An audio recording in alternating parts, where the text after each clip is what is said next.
반갑습니다. 스포츠계의 핫 이슈만을 쏙쏙 선별해 전해드리는 뉴스 채널 하프타임입니다. 스포츠 팬이라면 놓쳐서는 안 될 다양한 이슈들이 준비되어 있으니 끝까지 채널 고정 부탁드립니다. 7년 연속 사발을 쳤던 롯데자이언츠의 외야수 민병헌은 지난해 타율이 2할 3푼 3리로 급격히 떨어졌습니다. 이 때문에 지난해 7월 민병헌이 2군으로 내려가고 싶다고 요청한 적이 있었는데 당시 감독이 만류했었다고 합니다.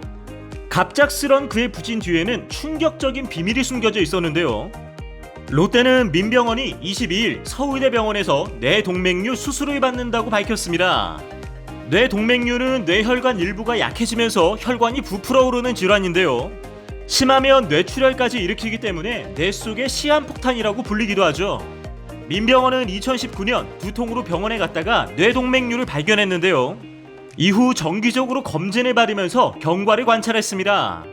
그런데 최근 검진 결과 수술이 꼭 필요하다는 병원 측 소견을 듣고 이를 따르기로 한 것인데요. 그의 뇌동맥류는 가족력으로 추정된다고 합니다. 알게 된 지는 2년이 넘었어요. 중학교 1학년 때 아버지께서 똑같은 병으로 돌아가셨습니다. 여러모로 힘들었지만 이겨내고 싶었어요. 지난해 2군행을 원한 것도 그리고 한 번 더 1군에서 빠진 것도 너무 힘들어서 핑계 아닌 핑계를 댄 겁니다. 올해 16년 만에 스프링 캠프를 못 가게 됐기에 더는 숨길 수 없다고 생각했어요. 많이 걱정해 주시지만 괜찮습니다. 그동안 부족함이 많았는데 성원을 보내주셔서 정말 감사합니다. 베테랑 선수로서 끝까지 좋은 모습만 보여드리고 싶었는데 새 시즌 개막을 앞두고 수술을 결정했다는 소식을 전하게 돼서 죄송하고 면목이 없습니다. 병원의 지침에 따라 최대한 빨리 복귀하도록 노력하겠습니다. 지난해 부진에 대해 비난을 쏟아냈던 팬들을 향해서도 통 크게 괜찮다고 말한 민병헌. 그는 팀이 4연패를 달리던 와중 박건우에게 이렇게 말한 적이 있습니다. 오늘 지면 내일 또 이기면 되는 거야.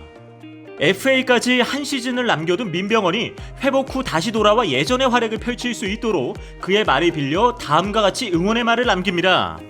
그동안 혼자 아픔을 견뎌낸 만큼 수술 후에는 누구보다 강해질 거야. 한국 최초의 프리미어리거 박지성이 K리그로 입성했다는 소식인데요. 그가 몸담게 될 곳은 바로 2020 시즌 K리그1 우승을 한 전북 현대였습니다. 지난 19일 구단 측은 전 국가대표 박지성이 한국의 K리그와 처음 연을 맺게 되었으며 전북 현대의 어드바이저를 맡게 될 것이라고 밝혔습니다. 구체적인 업무로는 프로와 유소년 선수 선발, 선수 육성 및 스카우팅, 훈련 시스템 제시 등이라고 말했습니다. 특히 박지성이 선수 시절 보고 배웠던 선진 축구의 노하우를 K리그에 접목해 방향성을 제시할 것이라고 했는데요.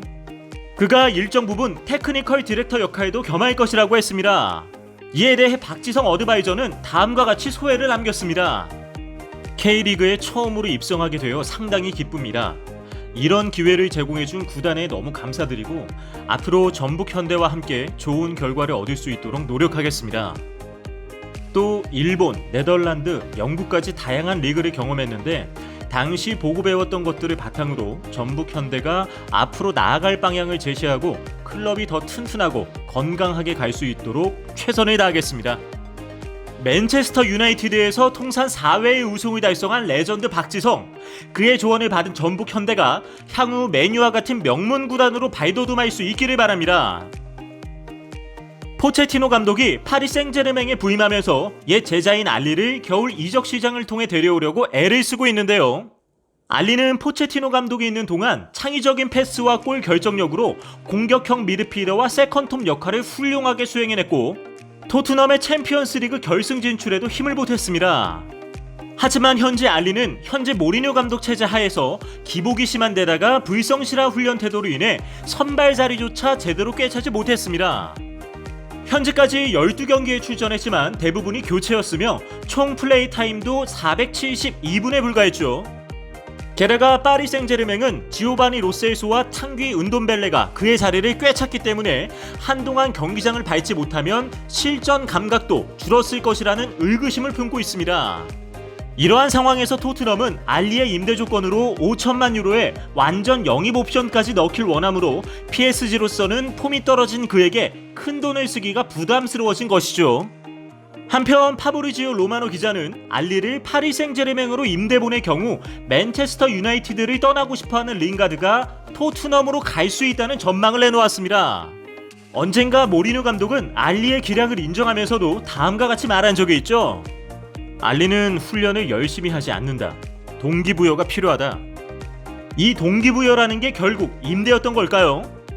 이게 맞다면 모리뉴 감독의 말은 다음과 같이 해석할 수 있겠군요. 선수가 훈련에 불성실하면 마음이 딴 데 팔렸다는 거죠. 그런 선수는 다른 곳으로 임대를 보내 동기부여를 해줘야 합니다. 지난 19일 골든 스테이트 워리어스는 LA 레이커스를 상대로 한 원정 경기에서 115대 113으로 승리하며 2연패에서 탈출했습니다. 반면 서부 컨퍼런스 1위인 레이커스는 이날 경기에서 패배하여 아쉽게도 5연승을 이어가지는 못했습니다.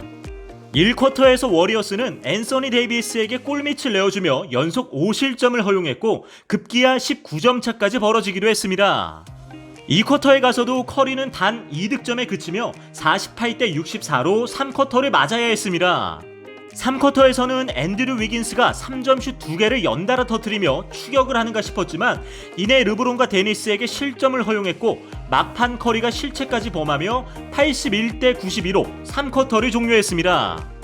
하지만 4쿼터에서 빠른 공수 전환을 하며 추격전을 펼친 워리어스는 커리의 자유투, 드레이먼드의 골밑 득점에 힘입어 전세를 뒤집었는데요. 경기 종료 1분여 전에는 커리가 기습적인 3점 슛을 터뜨려 5점 차로 달아나며 레이커스의 추격을 따돌리고 대역전승을 일궈냈습니다.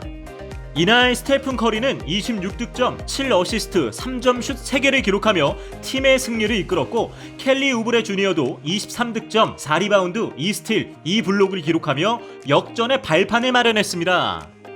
19점 차를 뒤집은 대역전극. 공은 둥글다라는 말은 이럴 때 사용하는 것이죠. 19일 MLB.com에서 각 포지션 탑 10 유망주를 선정해 발표했는데요. 그중 최고의 우완투수 유망주 랭킹 1위는 토론토 블루제이스의 네이트 피어슨이 선정되었습니다. 류현진의 동료로 이미 잘 알려진 선수죠. 2020 시즌에 메이저리그에 데뷔한 네이트는 5경기에서 1승, 평균 자책점 6.0을 기록했습니다. 활약도 평범했던 네이트가 팔꿈치 통증으로 선발 로테이션에 꾸준히 들지 못했음에도 불구하고 차세대 유망주 랭킹 1위를 차지한 비결은 무엇이었을까요? MLB.com이 공개한 피어슨의 20에서 80 스케일에 따르면 그의 패스트볼은 80점 만점이었습니다. 반면 제구력과 체인지업은 55점, 커브는 50점, 총점은 60점이었습니다. 빅리그에서 다소 고전했고 팔꿈치에 굴곡과 긴장 증세가 있어 시간을 놓쳤다. 그러나 패스트볼은 여전히 예전처럼 인상적이었다. 토론토에서 보낸 시간 동안 평균 96.3마일, 최고 101.5마일까지 나왔다. 포심 평균 회전수는 2300rpm이었다. 여담이지만 네이트는 KBO에서 뛰고 있는 황재균 선수와 닮았다고 하는데요. 네이트 본인도 박연경 아나운서를 통해 황재균의 사진을 접한 후 깜짝 놀랐을 정도라고 합니다.